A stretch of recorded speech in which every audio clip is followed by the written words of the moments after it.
Bonjour, bonjour à tout le monde. J'espère que vous allez tous très très bien. Bienvenue à cette première session de l'après-midi dédiée à la découverte et à la conquête de GraalVM. Sans plus attendre, j'ai partagé mon écran. Puisse démarrer. Parfait. Donc moi je travaille chez Oracle, Oracle France, au sein de la division Java. Je suis honoré de pouvoir partager cette session avec vous, où j'essaierai de vous faire découvrir la machine virtuelle GraalVM. Est-ce que dans l'assistance, il y a des personnes qui ont déjà utilisé cette machine virtuelle? Oui, non? Vous allez voir, à la fin de cette session, on espère vous en saurez beaucoup plus concernant GraalVM et vous pourrez l'utiliser dans vos futurs projets. C'est quoi GraalVM? Déjà en introduction, ce matin, vous avez eu une première session avec José Pomar sur les trades virtuels, etc., etc. En termes de décor et en termes de contexte, dans cette session-là, tout ça se situe dans le périmètre d'implémentation des références pour Java. Donc, on est dans les fonctionnalités de Java, donc dans les usages classiques de Java. GraalVM, comment GraalVM va se positionner par rapport à cet écosystème-là, dans cet écosystème Java? Vous pouvez avoir plusieurs notations, plusieurs nomenclatures qui peuvent parfois ne pas être très, très claires pour tout le monde. Donc, GraalVM va se positionner comme un projet à part entière de l'écosystème dont l'objectif principal est d'améliorer les technologies de compilation. Quand on parle de technologies de compilation, on fait référence aux outils qui vous permettent de faire exécuter vos programmes typiquement. Une fois que vous avez produit vos programmes, que ce soit Java, pour le cas d'espèce qui nous concerne pour cette journée, mais on verra, il n'y a pas que Java, en l'occurrence, qui peut être exécuté par GraalVM. Vous passez votre programme ou votre bytecode plus spécifiquement à la machine à cette plateforme et la plateforme va le transcrire en langage exécutable par le processeur. On va voir quelques exemples au cours de cette session. Donc, c'est à ce niveau-là que GraalVM se positionne. GraalVM se positionne à la fois comme un projet et comme des outils de compilation, simplement. Et vous allez me poser la question, qu'est-ce que GraalVM apporte par rapport au Java ou au JDK qui existe déjà? Donc, à la base, Java, il avait été conçu pour pouvoir écrire une application et l'exécuter sur n'importe quel serveur via la portabilité qui est garantie par la machine virtuelle, la JVM. Et cette portabilité-là, elle est assurée par le composant qu'on appelle le Just-in-Time Compiler, qui est un composant au sein de votre machine virtuelle qui permet de transcrire le bytecode issu de votre compilation Java en langage machine exécutable par les processeurs. Et donc, dans les machines virtuelles que vous avez aujourd'hui, vous avez plusieurs versions de Just-in-Time Compiler. Le plus connu est dans la machine virtuelle Hotspot, c'est le C2, dont le C2. Et GraalVM va se positionner exactement à cet endroit. Parce qu'en fait, pour exécuter un programme Java, je ne vous apprends rien. Vous devez charger un certain nombre de classes, pouvoir détecter la main class, ensuite la lancer. GraalVM va introduire un nouveau compilateur just-in-time. Ça, c'est la première innovation que GraalVM apporte. C'est-à-dire que c'est un packaging qui est similaire à ce que vous connaissez déjà, comme JDK ou composant Java, binaire Java, mais à l'intérieur, on rajoute un nouveau just-in-time compiler. Quelle est la différence entre ce just-in-time compiler et le C2, par exemple, que vous connaissez dans Hotspot? La différence, c'est que GraalVM, le just-in-time compiler de GraalVM, non seulement il écrit en Java, contrairement aux autres just-in-time compilers qui sont écrits en d'autres technologies comme du C, du C++, ce qui va permettre de favoriser l'innovation au sein de cet écosystème-là, de pouvoir écrire, tester des fonctionnalités beaucoup plus rapidement, en Java également, et pouvoir réaliser des améliorations continues de cette brique logicielle-là. Donc, ce compilateur-là, il intègre aujourd'hui une centaine d'optimisations. C'est-à-dire qu'au fil du temps, au fil de l'expérience qui a été acquise au fil des dernières années, on a tenu compte du feedback qui est fourni par les développeurs, par la communauté, par les entreprises, par les utilisateurs du monde Java, pour améliorer le fonctionnement de ce composant-là lorsqu'on l'a réécrit en Java. Et donc, si vous exécutez une application traditionnelle Java avec ce just-in-time compiler-là, elle s'exécute beaucoup plus rapidement. Parce qu'en fait, l'algorithme de traduction d'optimisation qui est inclus dans ce nouveau Just-in-Time. Il est beaucoup plus performant que celui que vous avez dans les anciennes machines virtuelles, dans les machines virtuelles traditionnelles. C'est ça la première innovation. Ça veut dire qu'à version égale, une application, sans avoir besoin de modifier le code de source d'application, l'application elle va s'exécuter beaucoup plus rapidement si elle fonctionne sur une JVM qui est pilotée par GraalVM, avec le just-in-time de GraalVM, que le just-in-time des machines virtuelles traditionnelles que vous connaissez. Simplement parce que ce compilateur il a été optimisé pour exécuter beaucoup plus rapidement les applications Java. Donc, il y a plusieurs optimisations qui sont brevetées et, par Oracle, qui sont introduites dans ce composant-là pour améliorer au fur et à mesure l'exécution des applications. On verra un exemple simple de ce cas d'usage-là. Le deuxième élément que GraalVM va apporter, c'est adresser tout ce qui est cloud native, microservices, serverless. Dans un environnement cloud, on n'a pas forcément besoin, vous pouvez constater, et quand vous démarrez une application Java, il y a ce warming up timing là, il y a ce temps de démarrage là, qui peut être plus ou moins long en fonction de comment vous avez développé votre application, de l'environnement sur lequel vous fonctionnez. Donc, dans des cas cloud native, par exemple, on a besoin de démarrer rapidement les applications. Et si vous êtes encore dans un mode conteneur, là, c'est encore beaucoup plus présent. Par définition, les conteneurs, ils sont éphémères. Donc, on peut arrêter vos conteneurs et les redémarrer des nouvelles instances en fonction de la demande, de l'usage de la plateforme. Si vous êtes dans des clusters Kubernetes, par exemple, le cluster peut décider de déplacer votre application pour X ou Y raison. Et dans ces cas-là, il ne faudrait pas que l'expérience utilisateur soit pénalisée parce que votre application est en train de redémarrer. Et donc, il y a à chaque fois ce temps de latence-là que vous deviez attendre avant que votre application ne soit prête à servir les premières requêtes. Donc, le deuxième composant que GraalVM va apporter, c'est ce qu'on appelle la compilation anticipée, la compilation en image native. Donc, vous allez tantôt entendre parler de native image. Donc, ça, c'est la notation, ça, c'est la nomenclature officielle native image. Donc, c'est dire, on va simplement casser la portabilité qui était assurée à la base par la machine virtuelle pour ramener cette portabilité au niveau des conteneurs. Mais comment Java va bénéficier de ce truchement-là?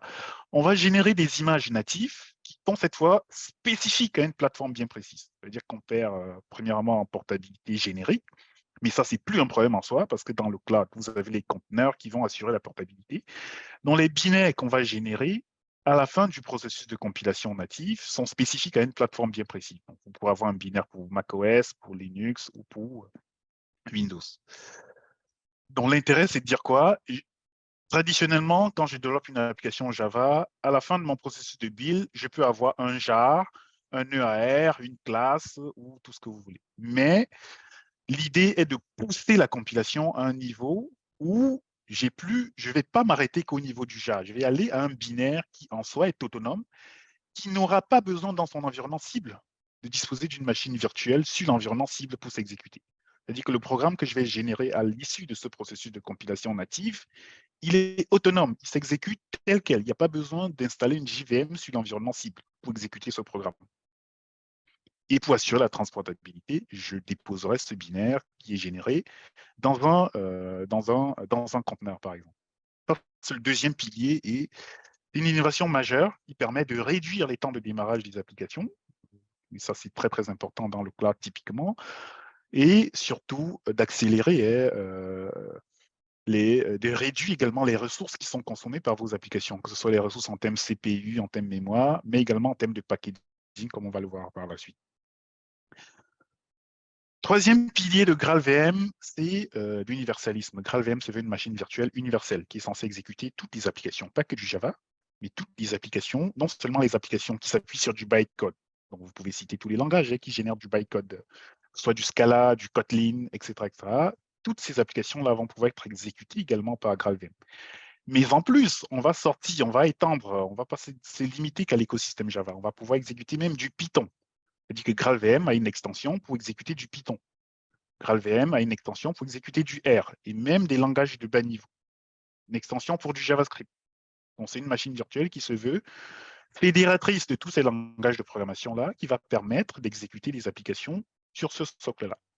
Pas qu'exécuter les applications. GraalVM va également permettre de faire interagir les applications directement de code à code. Ça veut dire que je pourrais écrire une fonction en Java et rajouter une portion du code en Python ou en Java ou en Node.js, JavaScript, etc. dans un même programme. Et donc, je peux uniformiser les machines virtuelles au sein de mon entreprise, au sein de mon écosystème, pour faire tourner toutes les applications au-dessus d'une seule VM qui est GraalVM. C'est ça le troisième pilier de GraalVM.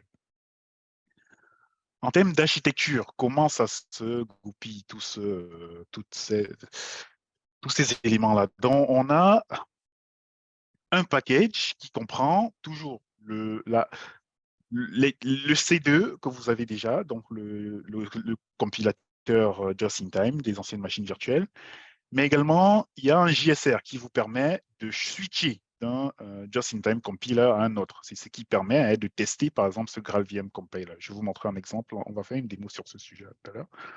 Donc, je peux démarrer mon application et je lui dis n'utilise pas le Just-in-Time compiler C2, mais passe par GraalVM pour être beaucoup plus rapide. Ça, c'est une possibilité. Ça permet également de tester comme ça de façon transparente les performances des applications ou de switcher d'un Just-in-Time compiler à un autre.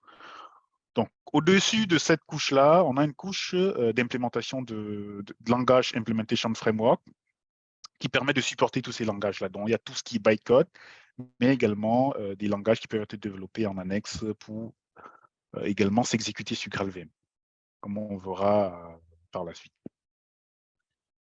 Sans plus tarder, je vais vous montrer un exemple vraiment basique. On va partir d'un Hello World. Je prends une application simple comme ça. Traditionnellement, comment on va exécuter cette application?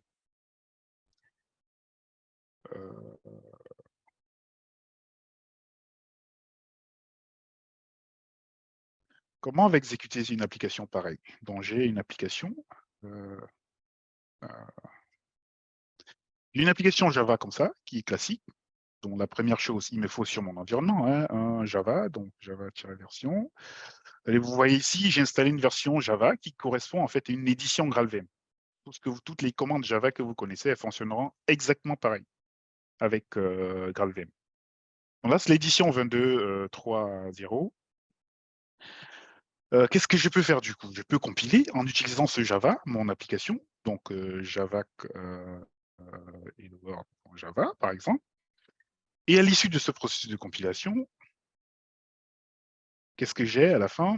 J'ai cette classe qui est générée. Ça, c'est ma classe qui est générée. Et je peux l'exécuter de façon classique. Java Hello. Et j'ai bienvenue, etc.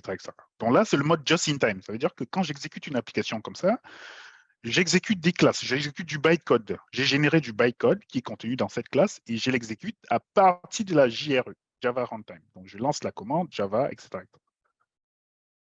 Avec GraalVM, là, on a exécuté avec GraalVM. GraalVM fournit par exemple là, une option qui me permet de dire OK, là j'ai exécuté avec le Just-in-Time compiler de GraalVM. Je peux par exemple prendre le temps d'exécution de cette commande-là. Je vois que j'ai exécuté la commande à peu près 62 secondes. Maintenant, je peux demander à ce que la machine virtuelle exécute ce programme sans passer par le Just-in-Time compiler de GraalVM, du Graal compiler. Donc, la commande est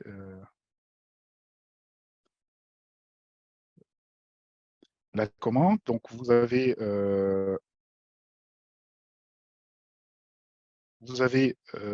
dans les options de commande,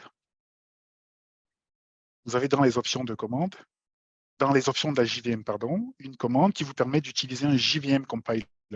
C'est cette option-là qu'on va utiliser pour pouvoir switcher du compiler de GraalVM à un autre just-in-time compiler.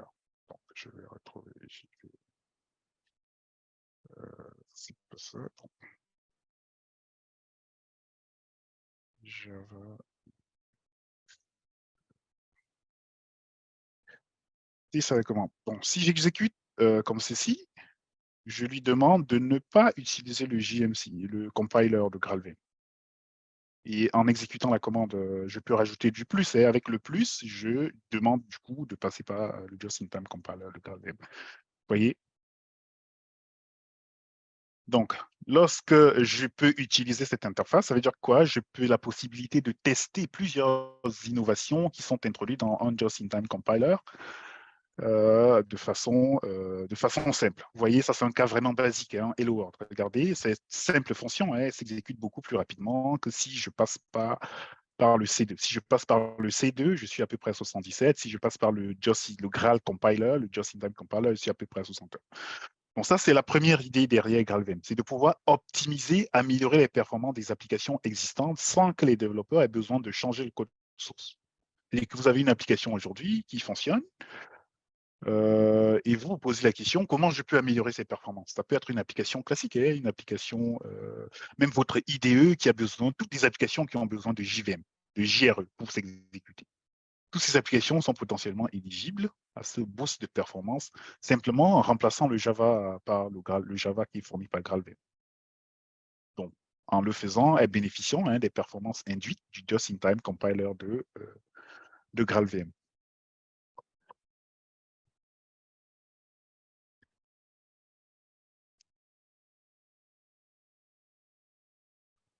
Là, on a vu une application vraiment basique, une application basique Hello World. Mais je peux vous rassurer, GraalVM aujourd'hui, c'est la machine virtuelle. On peut, sans grand risque de se tromper, affirmer, hein, que GraalVM, c'est la machine virtuelle la plus performante du marché aujourd'hui.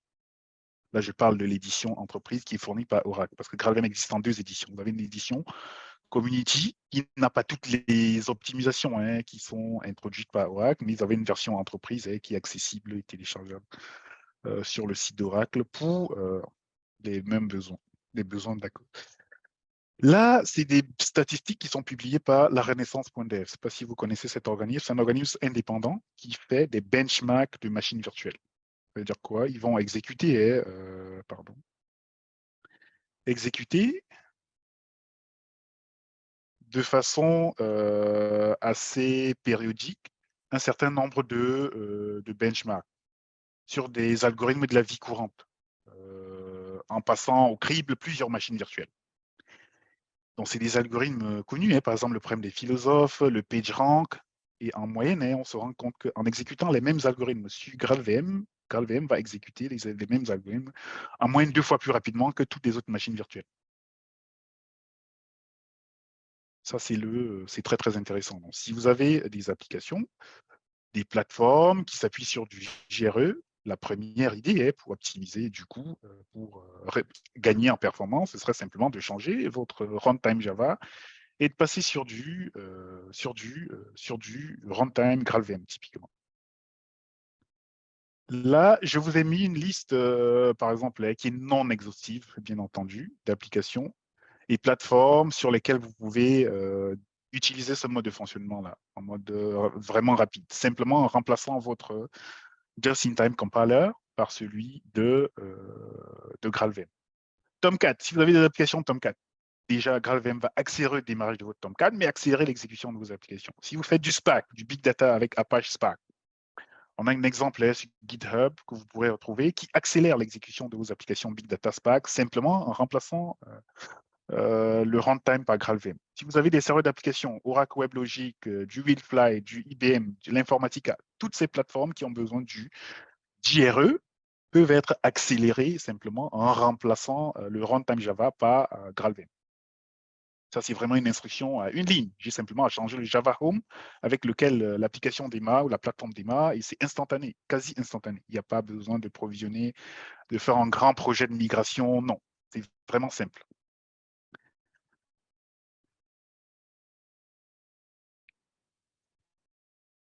On va du coup faire un focus maintenant sur le deuxième pilier de GraalVM qui est la compilation anticipée dont je vous ai parlé. Donc ça, c'est les cas d'usage serverless, cloud native, microservices.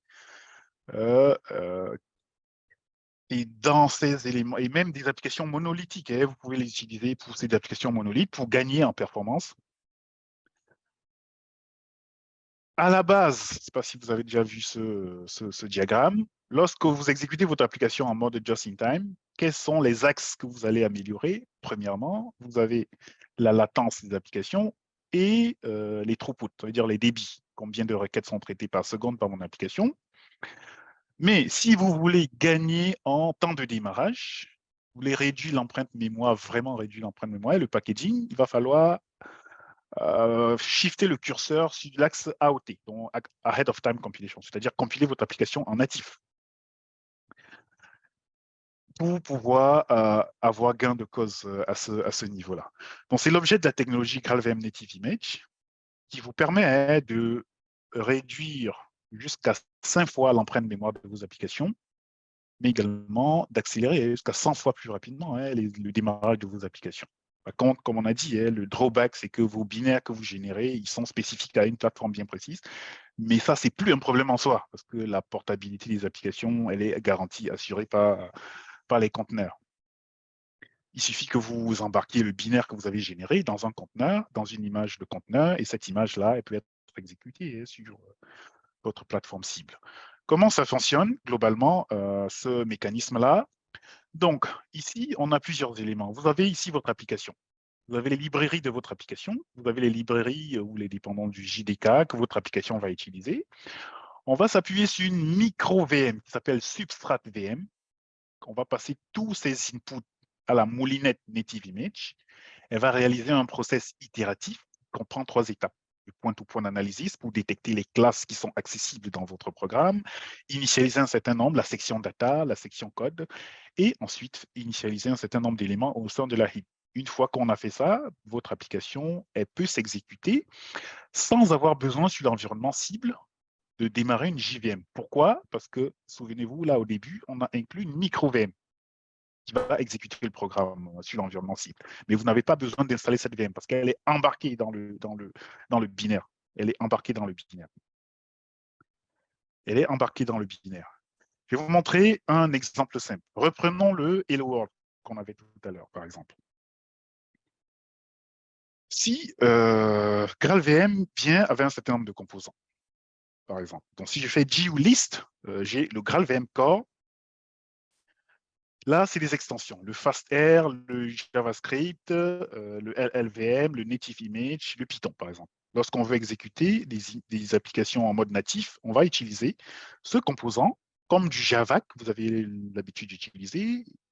Il y a toute une ligne de commande qui vient avec, donc si Native Image, si vous lancez juste Native Image, il va vous fournir un certain nombre de paramètres que vous pouvez utiliser pour builder vos images. Vous pouvez lancer cette commande en passant soit une classe, soit un jar, avec un class path, etc., etc. Il y a toutes les options qui sont disponibles pour partir d'un fichier ou d'un ensemble de classes et générer l'image native associée. On va lancer le process pour cette application. Donc là, je vais partir de la classe hello. Je ne pars pas du fichier Java, je pars bien du fichier .class. Mais là, je ne vais pas préciser l'extension parce que lui, par défaut, il va rechercher le fichier .class qui s'appelle comme ça. Et il va construire une image native à travers un process qui va prendre à peu près 7 étapes, dont l'initialisation. Il va initialiser, là, le binaire, il s'appellera Hello World, typiquement. Il va me préciser la version qui est utilisée.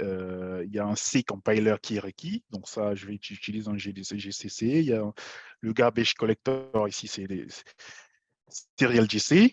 Donc, il va faire une analyse de tous les éléments qui sont fournis en entrée, dont la classe, toutes les dépendances, toutes les dépendants du JDK qui sont requises, les librairies, etc., etc. Et il va vous donner un certain nombre de métriques au fur et à mesure du process de build.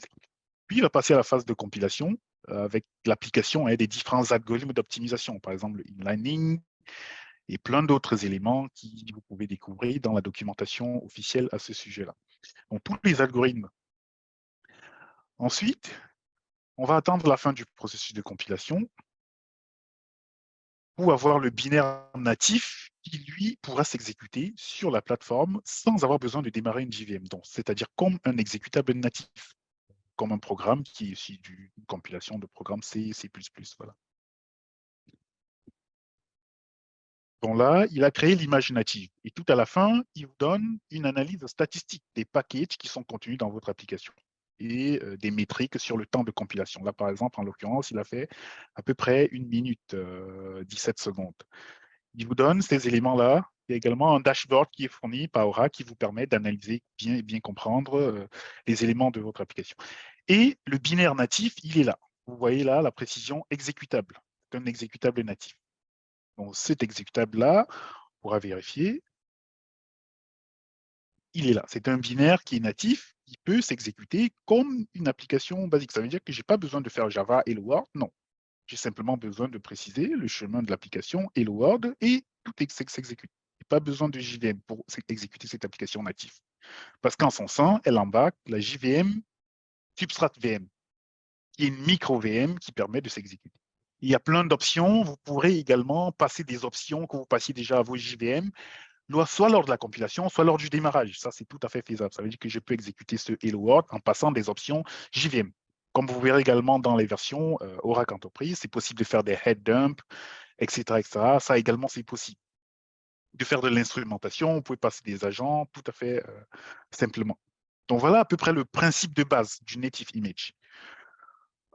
Si je refais par exemple le time que j'avais tout à l'heure, pour vous montrer juste très simplement qu'est-ce qu'on va gagner en temps de démarrage, vous voyez, cette application, elle a pris 2 secondes pour s'exécuter. Contrairement aux précédentes exécutions, si on doit remonter la pile, vous voyez là, on est à 77. Donc, c'est des applications qui démarrent vraiment très rapidement et qui vont consommer très peu de ressources. Temps de démarrage supersonique, consommation allégée des ressources mémoire, CPU. Du coup, si votre application elle s'exécute beaucoup plus rapidement, elle passe moins de temps à consommer du temps de processeur. Donc, elle va quasiment vous réduire votre consommation CPU. Et là, c'est un cas vraiment basique. Cet après-midi, vous aurez une session vraiment beaucoup plus dédiée avec Cédric qui va vous montrer comment builder une application vraiment de A à Z avec Native Image. Là, c'est vraiment vous présenter les avantages, comment le positionnement, comment vous pouvez les utiliser, cette techno-là, et les mettre à votre profit.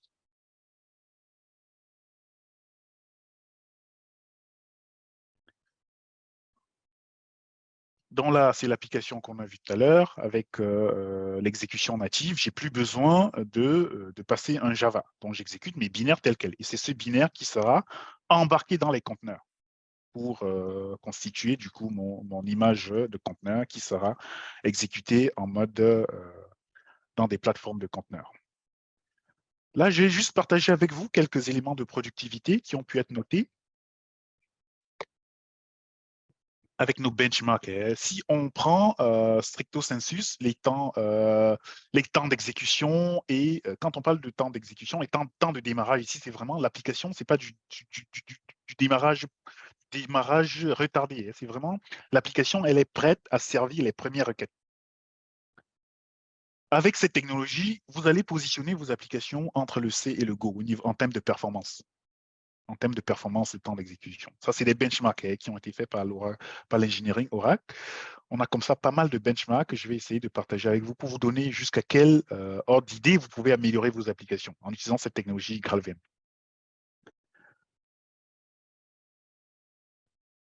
En termes de microservices, Cédric, la session de cet après-midi reviendra beaucoup plus là-dessus avec Micronaut. Ça, c'est quelques benchmarks que je partage également avec vous. Ça, c'est les microservices qui ont été testés, benchmarkés. Là, on teste par exemple le temps de démarrage. Si vous prenez une application basique qui est exécutée de base avec les barres en jaune, c'est de l'exécution classique en mode just-in-time. Si vous recompilez cette application en mode natif, vous avez les temps de démarrage en bleu. C'est-à-dire que vous pouvez réduire jusqu'à 100 fois le temps de démarrage de votre application. Ça, c'est vraiment l'idéal si vous êtes dans du cloud réactif, du cloud natif, des microservices, du serverless. C'est ce qu'il vous faut pour déployer vos applications Java. Les benchmarks, là, je n'ai pas les chiffres pour Spring Boot, mais ça doit être exactement dans les mêmes ordres d'idées. Là, c'est Elidon, Micronaut, Quarkus, mais Spring Boot, c'est à peu près devrait être dans les mêmes tranches de benchmark. Là, c'est les temps de démarrage, mais je vais vous montrer également la mémoire utilisée, la mémoire qui est consommée par vos applications. Et avec GraalVM Enterprise, vos applications, elles sont plus performantes, mais en utilisant moins de ressources mémoire. Là, c'est pareil. Ensuite,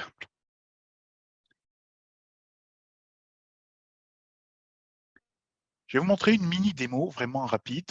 Je ne vais pas rentrer dans le détail du coding. Je vais vous montrer simplement en termes de bénéfices. Qu'est-ce que vous allez gagner si vous passez à cette architecture-là?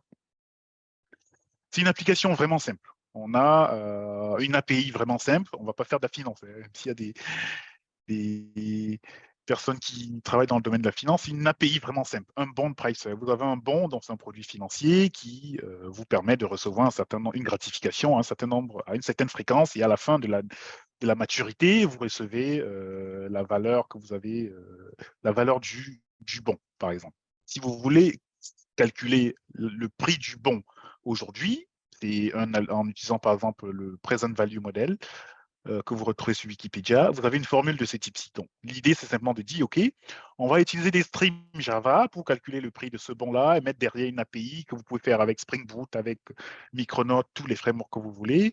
Et on va voir comment ça se comporte avec GraalVM.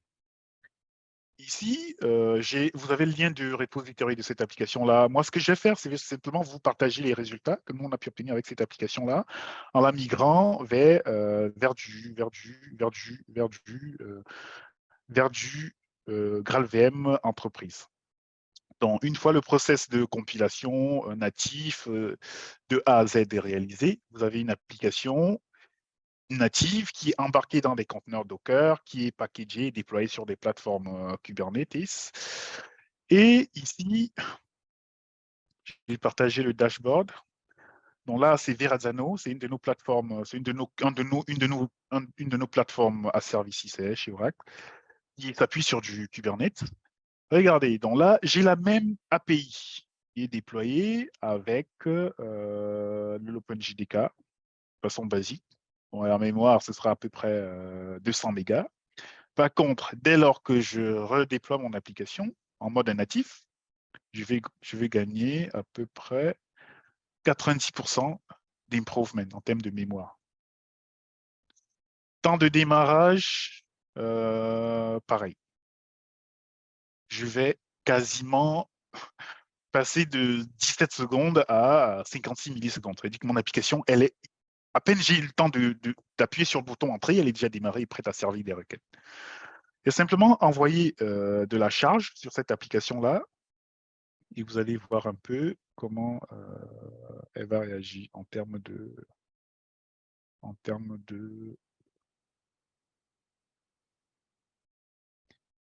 je vais balancer de la charge pour que vous voyez un peu en termes de débit, qu'est-ce que ça va donner.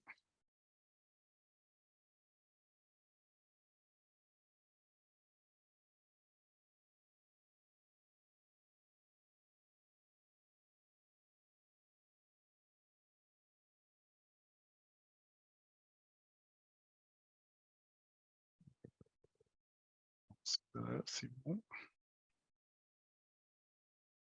Bon, j'ai pas réussi sur ce terminal, mais bon, typiquement, hein, si je dois reprendre l'appel classique, la fonction, elle vous génère simplement le prix du bon en prenant en paramètre la maturité, la valeur du coupon, et elle vous donne le prix du bon. C'est tout. Une fois que j'ai généré de la charge sur l'application, actualiser mon dashboard.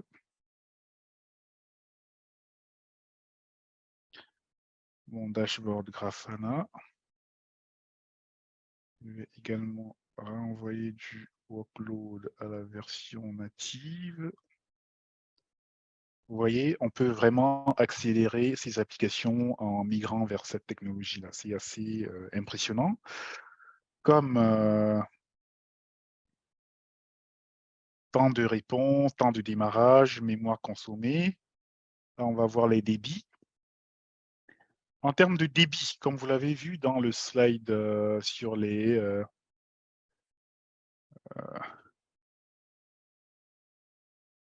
en termes de débit,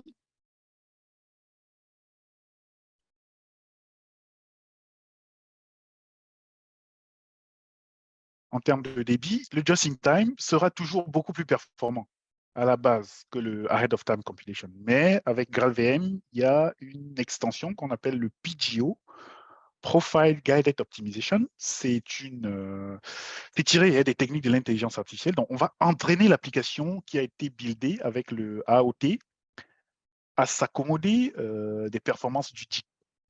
On va premièrement exécuter l'application, on va l'entraîner, et lors de la deuxième exécution, les performances seront quasiment identiques à celle du just-in-time. Donc, on va quasiment passer de cet état de la courbe à un état beaucoup plus performant qui est celui-là, ou le just-in-time, ou la compilation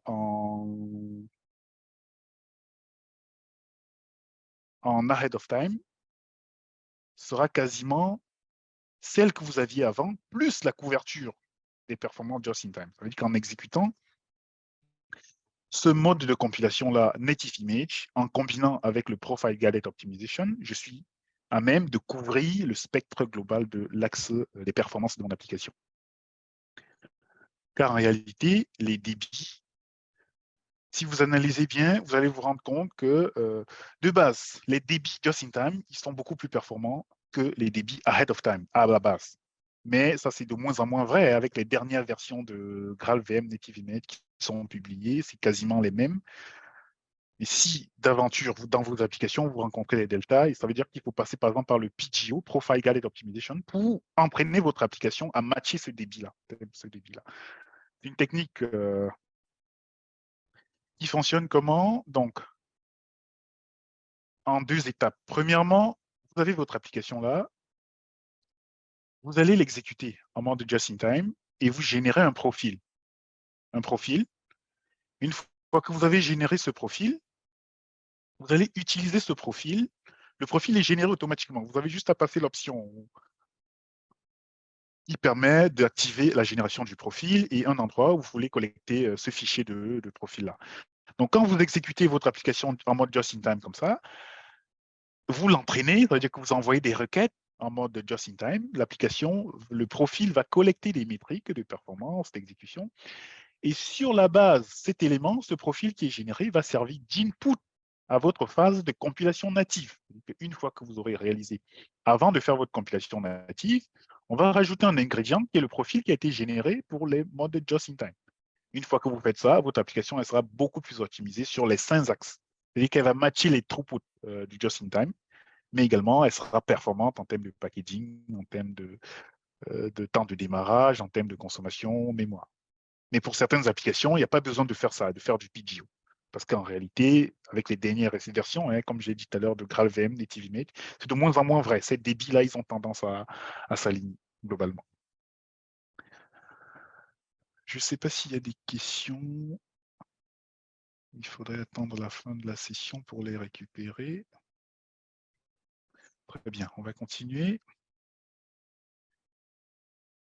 Le troisième élément de GraalVM, c'est le polyglotte, dont la possibilité pour vous d'exécuter des applications, de mixer des langages dans une application. C'est-à-dire, j'écris une application qui fonctionne en Java, mais un bout de code, une partie du code est en R ou une autre partie en JavaScript, et très très simplement, parce que GraalVM va exposer un certain nombre d'API pour le faire.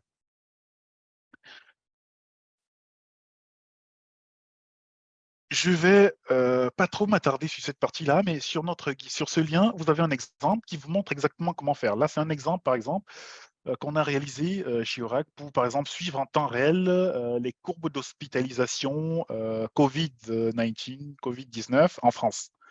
C'est une application qui est réalisée, c'est un simple microservice qui est réalisé avec plusieurs langages.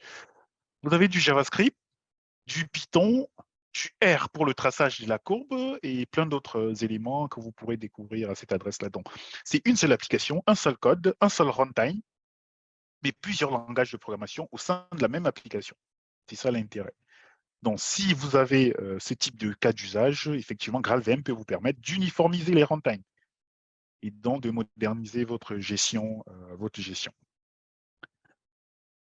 Avant qu'on ne passe à des cas d'usage de GraalVM, je vais vous parler un peu de la partie serverless avec les cold start. Si vous avez du cold start, donc ça c'est par exemple des benchmarks qui sont préparés par MaxD à Montréal, qui vous montraient qu'aujourd'hui, si vous êtes sur de l'Oracle Cloud ou sur du n'importe quel cloud ou AWS, si vous voulez déployer des fonctions lambda par exemple, la meilleure façon de le faire, c'est de compiler votre lambda avec GraalVM Native Image. Parce que c'est comme ça que vous allez optimiser les call stats. Vous avez le lien pour voir tous ces benchmarks-là dans le slide et dans les liens qui vous sont partagés. En termes de référence aujourd'hui, on a pas mal de personnes, hein, d'entreprises qui utilisent massivement du GraalVM. On a Facebook et Twitter. Je ne sais pas, pour ceux qui sont fans de Twitter, sur votre timeline, les microservices qui affichent la timeline aujourd'hui chez Twitter, ils tournent sur du GraalVM. Twitter a fait ce remplacement-là il y a quelques années maintenant, et ils ont pu bénéficier, ça veut dire qu'ils peuvent afficher plus rapidement votre timeline et 20% de performance en plus et 30% de latence en moins sans avoir besoin de rajouter une machine virtuelle, simplement en changeant le runtime. On a Alibaba, Nvidia, pas mal de projets sur ce sujet-là, mais la bonne charité commence par soi-même. Mais chez Oracle Cloud Infrastructure, tous les services de monitoring sur Oracle Cloud qui sont buildés en Java, ils tournent sur GraalVM. C'est plus sur du Java traditionnel, c'est sur GraalVM. En faisant ça, on a pu réduire les temps de pause, les temps de garbage collector et pas mal d'autres, améliorer drastiquement les performances de ces services de monitoring-là. Dans la base de données Oracle 12, vous avez un MLE, Multi-Language Engine, qui vous permet d'exécuter des requêtes en Python, tout ça. Ça, c'est des extensions de GraalVM. Chez Disney, vous avez pas mal de microservices qui sont utilisés aujourd'hui pour le messaging, pour des notifications, par exemple pour des modifications de mots de passe, des changements, des confirmations d'achat, dont Disney a pu passer de 3 à 4 secondes à presque 100 millisecondes pour ces services-là, rien qu'en compilant ces services en native image. Ce sont des services qui sont très, très importants pour eux et ils auraient besoin de performances accrues. Simplement, en compilant les microservices en native image, ils réduisent dans le démarrage, c'est du serverless, c'est une plateforme serverless, c'est ce dont je vous parle. Donc de 4 secondes à 100 millisecondes, le temps de démarrage, c'est une plateforme des microservices serverless pour les notifications chez Disney. Donc c'est assez massivement utilisé. On a pas mal d'universités également en France qui l'utilisent pour divers projets, des banques, des différents projets de gauche à droite. Avec NVIDIA, je ne sais pas si vous avez entendu parler du langage Graal CUDA. Donc, si vous revenez à l'architecture que vous avez présentée, donc avec le framework Truffle qui permet d'implémenter des langages qui sont compatibles avec GraalVM. NVIDIA, par exemple, qui est partenaire de cet événement, a implémenté un langage qui s'appelle GraalCUDA qui vous permet d'accéder aux fonctions GPU en utilisant GraalVM. Ça veut dire quoi? Ça veut dire concrètement, ils n'ont pas forcément besoin de développer une API en Java, une API en Python, une API pour permettre aux développeurs d'accéder à ces fonctions-là. Si le développeur a accès à GraalVM, il suffit qu'il utilise un appel polyglotte en utilisant le langage de GraalCUDA. Si les développeurs Java, il fait son appel en Java, mais en utilisant l'API, la fonction GraalCUDA qui est exposée pour le faire. Pareil pour les autres types de développeurs. Ça veut dire qu'ils unifient en un seul langage, vous avez accès à tout, à toutes ces fonctions-là. Ils n'ont pas besoin de maintenir plusieurs éléments spécifiques à des langages différents. C'est ça. Une fois qu'on a dit ça, maintenant, je vais vous présenter de façon sommaire vraiment les patterns que nous allons recommander du coup sur la base de toutes ces connaissances que vous avez pu tirer de cette session concernant GraalVM, le native image, l'intérêt qu'il vous porte. Comment on peut tirer parti de ces éléments-là au sein de son entreprise, au sein de ses projets. Aujourd'hui, vous êtes sans ignorer, la plupart des applications Java que l'on développe, à peu près 110%, d'après une étude de New Relic qui date de l'année dernière, je pense que ça doit être beaucoup plus aujourd'hui, tourne sur du conteneur. Dans la plupart des applications que vous avez tournent sur du conteneur.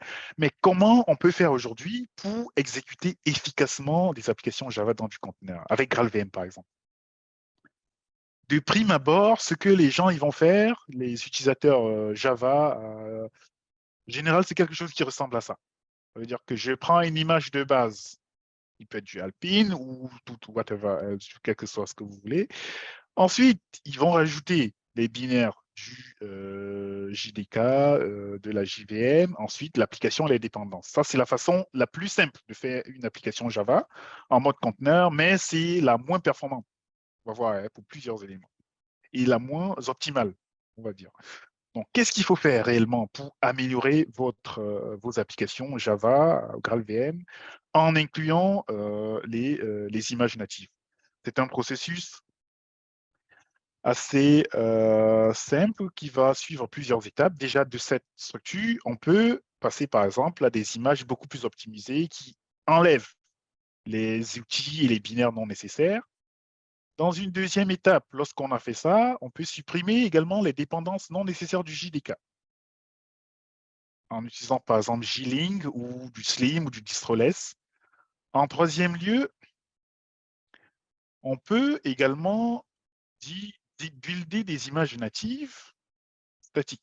Ça veut dire qu'on va enlever les dépendances du JDK qui ne sont pas nécessaires avec GraalVM. Lors du process de compilation, les librairies du JDK seront incluses. Vous avez votre hotspot, vous avez la base image. GraalVM va éliminer à travers ces optimisations le code qui n'est pas nécessaire pour votre application. Parce qu'en mode just-in-time, si vous embarquez juste le jar, il y a potentiellement des classes et des dépendances qui sont dans votre application, mais qui ne sont pas utilisées. Donc ça ne va pas passer à la trappe. Alors que quand vous utilisez GraalVM, Native Image par exemple, il va scanner dans ce qu'il appelle la reachability analysis, il va détecter qu'est-ce qui est accessible ou pas. Même en utilisant la réflexion, les proxys, etc., on est capable de savoir quelles sont les classes qui seront utilisées par votre application. Et donc enlever ce qui n'est pas nécessaire pour réduire encore la taille de votre binaire. Puis, une fois qu'on a fait ça, on peut passer à l'étape d'après, qui est vraiment l'optimisation de base. Ça veut dire qu'une fois que j'ai une image Scratch comme ça, je peux simplement conserver le libc, ma machine, ma small machine virtuelle, ma base image et une image Scratch ferait complètement l'affaire. Ça veut dire que je retire le BSOS et je vais sur du Scratch pour avoir une application vraiment optimisée. Ça, c'est l'application la plus optimisée. Vous pouvez avoir en Java. Après, il y a des contraintes toujours à balancer, des éléments importants à intégrer au sein de l'application qu'on ne peut pas supprimer. Ça, effectivement, dans l'idéal, ce serait ça. Ça veut dire que je n'ai pas d'une image Scratch et j'inclus une image native qui a été optimisée finement avec GraalVM, complètement optimisée pour arriver à une image vraiment simple et moderne, avec 3 lignes comme ça de code. J'ai un Dockerfile qui me permet de générer une image, une Docker image qui est exécutable sur mes clouds. L'intérêt pour vous, il est multiple. Premièrement, les téléchargements, les pools des images au niveau des clusters. Vous allez gagner en temps à ce niveau-là. Les temps de démarrage de l'application en elle-même, vous allez encore gagner en temps. Les axes d'optimisation qu'on a présentés dans le packaging, déjà, vous l'optimisez comme ça. Le native image qui va vous permettre de réduire les ressources, les débits qui vont être encore optimisés avec le PGO qu'on vous a présenté. Et vous avez une application Java fonctionnelle, opérationnelle, tunée, optimisée, qui fonctionne très bien et tout le monde est content. Voilà, voilà pour les éléments que j'avais à vous présenter. Concernant les points d'entrée pour vous, donc, on a une plateforme qui s'appelle Oracle Luna Lab. Bon, c'est des labs interactifs dans le cloud. Il n'y a pas besoin d'installer quoi que ce soit sur son poste. Vous cliquez simplement à ce lien-là. Vous avez tous les labs, tous les tutos pour démarrer votre utilisation de GraalVM. C'est des machines virtuelles, c'est un environnement qui est hébergé sur Oracle Cloud. Il y a juste besoin de cliquer à ce lien-là, de se connecter et de pouvoir réaliser son lab. Les VM sont provisionnés dans le cloud automatiquement pour vous. C'est des labs qui sont accessibles totalement free. Bon, si vous cliquez là, vous avez une panoplie et vous recherchez GraalVM, vous avez une panoplie de labs pour démarrer votre journée avec GraalVM. Donc, quand vous cliquez, vous arrivez sur un lien pareil. Vous saisissez simplement GraalVM, vous avez GraalVM Native Build, etc., etc. Vous cliquez sur une des sessions, vous suivez. En général, vous avez le temps imparti et vous pouvez suivre tous les parcours en fonction de vos appétences et de vos intérêts. Voilà, voilà, messieurs, j'en ai terminé.